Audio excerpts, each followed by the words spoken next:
The second type of star or category of stars are high mass stars. Now, as you can see here, these are ones that are at least 8 times as massive as the sun.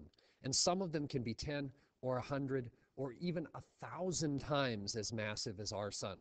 So these are really big stars. Again, these stars are going to form starting out of a nebula, a swirling cloud of gas and dust, which is going to condense together and eventually form this, the protostar, which will eventually then start fusion, and fusion will lead to these large stars forming. So it's going to form out of a nebula. And then it's going to form a super giant star. Now, this star is so massive that the gravitational force of all these gases is trying to collapse the star constantly. And so in order to do that, to prevent the star from collapsing, the star has to do fusion at a furious rate. If you think of it this way, it's like comparing a Toyota Prius and a large, like, Suburban. The Suburban's going to burn a lot more fuel faster because it's a much bigger car than the Prius.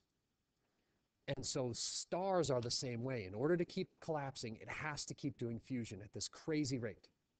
Now, the way that it ends and what happens when fusion stops in it is very different from what happens in a low mass star.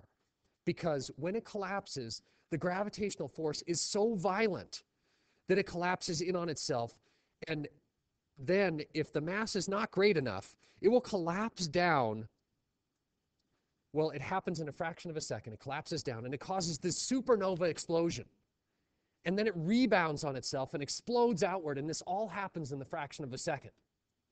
The collapse is stopped in some cases by the repelling force of neutrons in that star, in the atoms in the star. And the neutrons then are all that are left. It's extremely dense, condensed down into this neutron star. Some of them are spinning. We call them pulsars. But neutron stars are so dense, it's taking the star that was several times larger than our sun and compressing it down to the size of New York City. And that's so dense, if you had a teaspoonful of it, it would weigh as much as the Empire State Building. So extremely dense, weird objects, neutron stars. Now, if a star is more massive than that, then it will overcome that repelling force of neutrons and keep condensing down until it forms something else, which we call a black hole.